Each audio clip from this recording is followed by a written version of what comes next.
전남대학교 의과대학 손석준 엘리아 교수가 평신도의 눈높이에 맞춰 가톨릭 전례를 알기 쉽게 전해드립니다. 어느 교리교사가 안내하는 전례 상식. 네, 이 시간 함께 해주시는 손석준 엘리아 교수님 오셨습니다. 어서 오세요, 교수님. 네, 안녕하십니까. 네, 교수님 이 시간 보이는 라디오로도 생중계되고 있는데요. 화면에도 카메라에도 인사 한번 해주세요. 네, 안녕하세요. 네, 이 시간 페이스북과 유튜브로도 함께 해주시기 바랍니다. 오늘 시간 관계로 내 마음을 주님께는 보내드리지 못한 점 양해 말씀 드리면서 시작합니다. 교수님, 지난 시간엔 미사보와 미사전 주례사제는 어떤 기도를 하는지에 대해 알아봤고요. 오늘은 어떤 내용으로 함께 할까요? 예, 우리가 미사가 시작되면 입당을 하게 되죠. 네. 그래서 입당에 대해서 알아보겠습니다. 네, 오늘은 입당에 대해 알아보겠습니다. 알아보기 전에 먼저 이번 주 금요일이 한가위입니다. 네, 본당에선 한가위 미사를 드리고 천주교 담양공원 묘원에서도 전날인 12일에 한가위 위령 미사를 드리게 되는데요. 이 한가위 미사 왜 드리는 건지 이유를 알려주세요. 네, 한가위의 조상들을 기억하고 제사도 올리고 성묘도 하죠. 이 한가위 미사 전례는 죽은 조상을 위한 청혼을 중심으로 한 세 가지로 초점이 맞춰 있습니다. 먼저 우리보다 먼저 하느님의 품으로 떠나가신 조상들의 영혼이 하느님 나라에서 영원한 생명을 누리기를 기원합니다. 다음으로 풍요로운 오늘을 하느님께 감사드리고 특히 우리를 구원하신 그리스도의 희생에 감사드리게 됩니다. 또 우리 민족의 축제를 맞아서 평화와 번영을 하느님께 청하기도 합니다. 그래서 독서 말씀은 주로 넉넉한 이때에 베풀어 주신 축복에 대한 감사가 중심을 이루고 있습니다. 한가위 전례의 핵심은 하느님의 축복에 대한 감사입니다.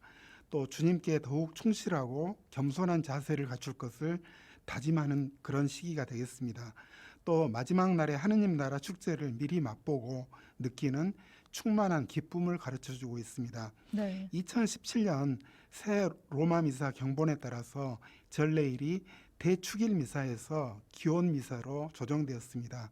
이 미사에서는 흰색 제의를 입게 됩니다. 네, 한가위 미사에선 특이하게 제대 앞에 차례상을 차려놓고 신자들이 절을 하는데요.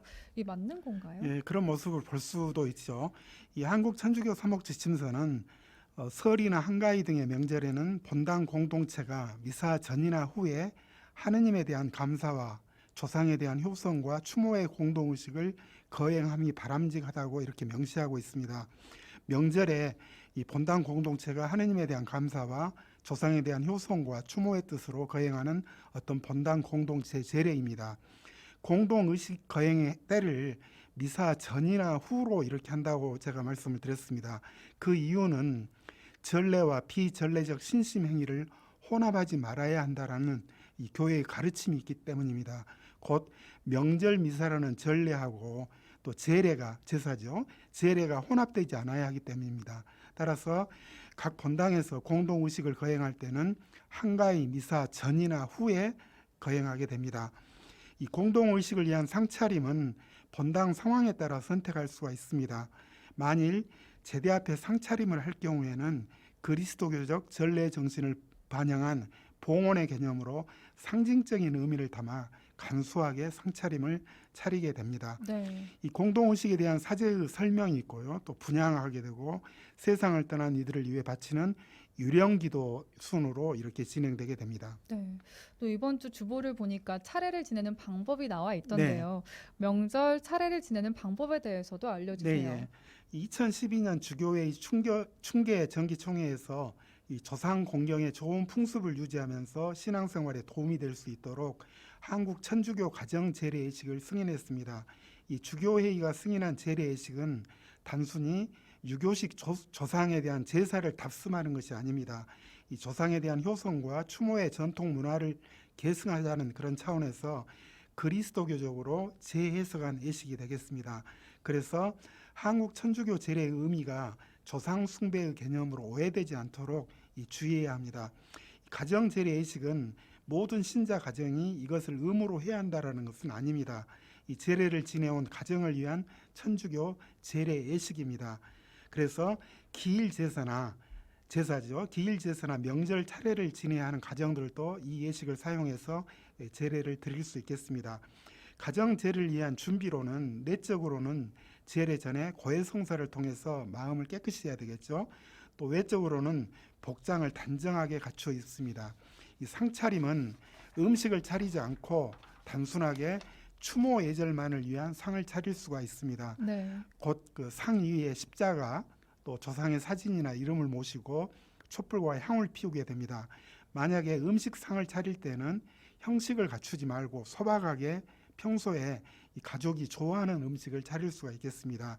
조심해야 할 것은 신이라든가 신주, 위패, 지방이라는 이런 유교식 제례 용어는 쓰지 않습니다. 네. 이 조상 숭배의 의미를 연상시킬 소지가 있기 때문에 그렇습니다. 조상의 이름이라 조상의 사진 등으로 대체해야 합니다. 이 제례의식은 시작의식, 말씀의절, 추모의절, 마침의식으로 구성되어 있습니다. 우리가 한국 천주교 명절 차례의식을 참고해서 이렇게 차례나 기일 제사를 지내면 좋겠습니다. 네. 또 그런가 하면 오는 14일은 성십자가 현양축일입니다. 우리 교구에서는 내일 성십자가 현양축일 미사를 봉헌해요. 네, 예. 이 현양 굉장히 어려운 말이죠. 네. 이 한자 말로 현양이라는 것은 이름이나 지위 따위를 세상에 높이 드러냄입니다. 이 십자가를 높이 드러냄 그런 의미가 되겠죠. 이 성십자가 현양축일은 예수 그리스도께서 인류의 죄를 속죄하시려고 지신 십자가를 묵상하고 경배하는 날입니다. 326년 콘스탄티누스 황제의 어머니인 헬레나 성녀가 예루살렘에서 주님의 십자가를 발견했습니다. 이 일을 기념한 것에서부터 출발합니다. 황제는 이를 기념하기 위해서 예루살렘에 있는 예수님의 무덤 곁에 성전을 지어 봉헌했습니다. 그 뒤로 십자가 경배는 널리 전파되었습니다. 제2차 바티칸 공의 이후 이 9월 14일로 이 축일이 고정되었습니다. 이날 축일 미사의 중심 주제는 그리스도의 십자가 죽음과 그로 인해서 우리에게 온 구원이 되겠습니다. 네. 십자가는 우리 그리스도인의 삶의 지표 길이죠. 그래서 이날 축일에 십자가의 신비를 보다 깊이 묵상하고 또 우리 삶 안에서 십자가를 잊지 않았으면 좋겠습니다. 말씀하신 대로 우리 교구에서는 이 한가위 연휴 관계로 11일 9시에 평생교육원에서 미사를 거행하게 됩니다. 네. 어느 교리교사가 안내하는 전례상식 오늘 손석준 엘리야 교수님과 함께하고 있습니다. 자, 이제 오늘의 주제를 본격적으로 알아볼게요. 미사 전례를 시작하는 시작 예식 어떤 건가요, 교수님? 시작 예식은 말씀 전례 앞에 있는 부분이죠. 그래서 입당, 인사, 참회, 자비송, 대영광송, 이렇게 본기도 이렇게 구성됩니다. 시작 예식의 목적은 첫째는 한데 모인 신자들의 일치를 이루는 것입니다. 둘째는 하느님의 말씀을 올바로 듣고 합당하게 성찬례를 거행할 수 있도록 자신을 준비시키는 그런 것이 되겠습니다. 미사 전례 총 지침은 백성이 모인 다음 사제가 부제와 봉사자들과 함께 들어오는 동안 입당 노래를 시작한다고 밝히고 있습니다. 이것은 전례 거행의 첫 번째는 신자들이 있어야 한다라는 것입니다. 네. 신자들이 모여야 한다라는 것이죠. 신자들의 능동적인 참여에 큰 비중을 두고 있는 것입니다. 그렇기 때문에 신자들은 이러한 정신에 따라서 미사 시작 전에 충분한 여유를 두고 미리 성당에 와서 공동체를 형성해야 합니다. 경건한 마음으로 또 기도와 묵상을 하면서 미사를 거행할 준비를 해야 되겠죠. 미사가 진정으로 공동체의 잔치가 되려면은 그 주체가 되고 또 주인이 되는 공동체가 형성되고 자리를 잡아야 합니다. 그렇기 때문에 미사 전에 신자들이 미리 와서 공동체를 이루는 것은 미사의 첫 번째 의식으로 중요한 것이 되겠습니다. 네. 그럼 미사 전례에서 시작은 어디서부터일지도 궁금해요. 예, 예식상으로는 미사의 시작은 바로 사제가 입당할 때부터입니다. 네. 우리는 사제가 입당할 때 우리를 사랑하시는 예수님이 친히 당신의 공동체에 들어오시는 것을 보게 됩니다. 그래서 모든 미사는 사제의 입당으로 상징되는 그리스도의 오심에서 시작된다고 보면 되겠습니다. 네. 미사가 시작되면서 사제가 입당에 맞춰 시작성가를 부릅니다. 이걸 입당성가라고 하는데요. 입당성가를 부르는 이유에 대해서도 살펴볼게요. 예. 회중이 모인 다음 사제가 부제와 봉사자들과 함께 입당할 때 입당 노래를 부르게 됩니다. 이 노래의 목적은 미사를 시작하면서 집회자들을 한 가지 주제로 일치시키는 구실을 하는 것입니다. 또 대림과 성탄, 사순과 부활 같은 특성이 두드러진 이 시기의 입당송은 그 절기의 의미를 잘 나타나는 그런 내용으로 구성되어집니다. 그래서 입당송은 교우들이 전래 시기나 축제의 신비를 깨닫도록 마음을 준비시키는 것입니다. 또 입당송은 참석자들이 함께 노래함으로써 사제와 봉사자들의 행렬에 적극 참여하게 만드는 것입니다. 그래서 입당송은 몸과 마음으로 주님께 더욱 가까이 다가서게 하는 그런 요인이 되겠습니다. 그렇기 때문에 입당 시간이 길어지더라도 미사 전례의 시작성가는 끝까지 아니면은 적어도 2절, 3절까지 충분히 부르는 것이 바람직합니다. 네, 교수님 그럼 이 입당성가 어떻게 불러야 하나요? 예, 입당 노래는 로마 미사 성가집이나 단순 미사 성가집에 실린 입당송을 시편과 함께 부를 수 있습니다. 그 입당송이라고 되어 있죠. 또 거룩한 예식이나 전례식이나 그달의 특성에 맞는 다른 노래를 부를 수가 있습니다. 그 본문은 주교회의 승인을 받아야 됩니다. 우리가 사용하고 있는 성가책은 주교회의 인준을 받은 책이 되겠죠. 그래서 우리는 성가책에서 입당성가, 시작성가를 골라서 부르고 있습니다. 네. 입당 노래는 성가대와 교우들이 교대로 부르거나 또 비슷한 방법으로 선창자와 교우들이 교대로 부르거나 또 노래 전체를 모두 함께 부르거나 또는 성가대만 부를 수가 있습니다. 네. 그런데 매일 미사 책을 보면 미사 첫 부분에 입당송이라고 나와 네. 있어요. 여기서 말하는 입당송은 뭔지도 궁금해요. 예, 종교 자유가 주어진 다음에는 큰 성당에서 전례를 거행하게 되었습니다. 행렬에 맞춰서 후렴과 시편을 불렀는데 그 노래가 입당송입니다. 다시 말해서 예식을 시작하면서 주례자를 맞아들이는 환영의 노래였습니다. 네. 내용은 주로 그날 봉독되는 복음 말씀과 연결되는 구절을 선택해서 그날 미사의 주제를 참석자들에게 미리 알려주는 그런 구실을 한 것입니다. 입당할 때 노래를 부르지 않으면 우리가 시작성가 입당성가를 부르지 않으면 입당송을 신자들이나 그들 가운데 몇 사람이나 독서자가 낭송하게 됩니다. 그러지 않으면 사제가 직접 낭송합니다. 그렇군요. 입당성가를 부르지 않을 경우 입당송을 낭독하는 거고요. 네, 그런데 입당송도 하고 입당성가도 하면 안 되나요? 네, 그럴 필요는 없습니다. 입당성가를 부르기 전에 입당송을 예거나 네. 또는 입당성가를 부르고 사제가 입당한 다음 입당송을 합송하는 것은 불필요한 일이 되겠습니다. 네.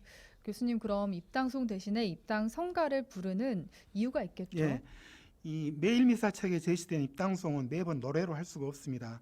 우리가 할렐루야 하는 복음 환호성처럼 일정한 후렴이 있다면은 또 부분적으로 가능하고 또 몇 가지 지정된 운율로 노래할 수가 있겠습니다. 그런데 그것도 아니거든요. 또 그냥 애우잔이 너무 짧고 밋밋해서 도저히 축제의 신비를 깨닫는 마음의 준비가 될 수 없음을 느끼게 됩니다. 네. 특히 많은 교우들이 참석하는 주일 미사에는 더욱 그렇게 해야 되겠죠. 그래서 우리는 입당송 대신에 성가책에서 알맞은 성가를 골라서 입당성가를 노래로 부릅니다. 입당송을 대신해서 입당성가를 부르는 것은 미사 전례에서 총 지침에 근거를 두고 있습니다. 이 우선 순위가 있는데요. 네. 그 우선 순위 중에서 입당송을 하는데 세 번째로 한국 주교회의가 승인한 본문으로서 거룩한 예식이나 전례식이나 그날의 특성에 맞는 노래를 부를 수 있다라고 그렇게 되어 있습니다. 그래서 입당성가는 입당송의 어떤 차선책이라고 이렇게 대신하는 것이라고 보면 네. 되겠죠. 그렇기 때문에 이 소규모 그룹 미사나 평일 미사는 참석자가 적지요. 그렇게 되면 목소리를 모을 수가 없겠죠. 그래서 이 경우에는 억지로 노래를 할 것이 아니라 입당송을 함께 애우는 것도 좋은 방법이라고 그렇군요. 하겠습니다. 네. 모두 일어서서 입당성가를 부르고 성당 입구에 서 있는 사제와 봉사자는 제대를 향해서 행렬합니다. 이때 어떤 순서로 입당하게 되는 예, 건가요? 우리 신자분들은 보시면 이제 아시겠죠. 제단을 향한 행렬은 주님께 나아가는 길입니다. 주님을 만나기 위해 온몸을 움직여서 가까이 다가가는 것이죠. 또 몸을 움직여 마음을 더욱 가까이 주님께 두는 것입니다. 참석자들은 입당을 같이 하지 않지만은 노래를 부르면서 사제와 봉사자들의 행렬에 적극 참여하게 됩니다. 행렬의 순서는 단순하게 입당할 경우에는 봉사자, 사제 순이 되겠고요. 또 향이나 이렇게 사용하는 그런 경우가 있죠. 그래서 향을 사용하는 경우에는 향로를 든 봉사자가 있고 또 2명의 촛대 봉사자, 또 그 가운데 십자가 봉사자가 있고요. 또 시종과 다른 봉사자, 또 독서자, 사제의 순으로 이렇게 행렬을 하게 네. 됩니다. 입당 행렬에는요, 그리스도를 가리키는 표지들이 있잖아요. 예, 행렬 때 가지고 가는 것이 그리스도를 가리키는 표지가 되겠습니다. 향로는 기도의 상징이며 품위와 영예를 나타냅니다. 촛불은 세상의 빛이신 그리스도와 세상에 살면서 그 빛을 기다리며 간직하는 이들의 믿음을 나타냅니다. 또 십자가는 십자가에 달리신 분과 그분께서 십자가로 이루신 구원의 제사를 상징하게 됩니다. 네. 또 복음집을 가지고 가죠. 복음집은 언제나 주님의 말씀으로 길을 밝히며 위로를 얻고 있음을 나타냅니다. 네. 그리고 제단 앞에서 사제와 봉사자들은 깊은 절을 하게 됩니다. 네, 예. 이제 제단 앞에 이르면은 이 행렬이 제단 앞에 이르면은 사제와 봉사자들은 제대에 이르러서 깊은 절을 하죠. 이 사제는 제대에 다가가서 또 제대에 입을 맞추거나 깊은 절을 하면서 경의를 표하게 됩니다. 이 보편 교회에서는 교우들을 마주보고 제대에 선 사제가 입맞춤으로 제대 인사를 합니다. 그런데 한국에서는 입맞춤 대신에 고개를 숙여서 절하도록 이렇게 적응되었습니다. 제대에 서서 고개를 숙여 경건하게 절한다 이렇게 미사 통상문에서는 밝히고 있습니다. 그 다음에 제대를 돌면서 십자가와 제대에 분향하게 됩니다. 제대에 인사하고 분향한 다음에 이 사제는 주례석으로 가게 되겠죠. 입당선가는 사제가 주례석에 닿을 때까지 이렇게 계속 네. 부르게 됩니다. 교수님, 그리고 분향을 하는 방법도 궁금했어요. 예, 이 향로와 향 복사는 사제가 제대 분향을 위해 향을 피우도록 사제 앞으로 이렇게 나와야 되겠죠. 그러면은 사제가 제대 분향을 위해 향을 피우면 이 제대 봉사자는 사제의 양쪽에 서서 제대를 향해서 깊이 머리를 숙여 인사합니다. 또 사제는 제대 정면에서 2번씩 3번 분향한 다음에 오른쪽에서부터 제대, 십자가, 제대 순서로 이렇게 분향하면서 한 바퀴를 돌게 됩니다. 이 사제의 제대 분향이 끝나면은 네. 제대의 본래 자리에 돌아오면은 이 제대 봉사자는 사제한테로 향로를 받아들고 사제에게 깊이 인사한 다음 향로를 향로 거리에 두게 됩니다. 사제는 이제 제대 인사가 끝나면은 주례석으로 가게 되겠죠. 그렇군요. 네, 그리고 입당선가가 끝나면 사제와 신자들은 모두 선체로 십자성호를 긋는데요. 이 십자성호를 긋는 거에 대해서도 예. 알려주세요. 입당선가 또는 입당송이 끝나면 사제는 선체로 십자성호를 그으면서 성부와 성자와 성령의 이름으로 이렇게 하죠. 네. 그러면은 백성은 아멘으로 응답합니다.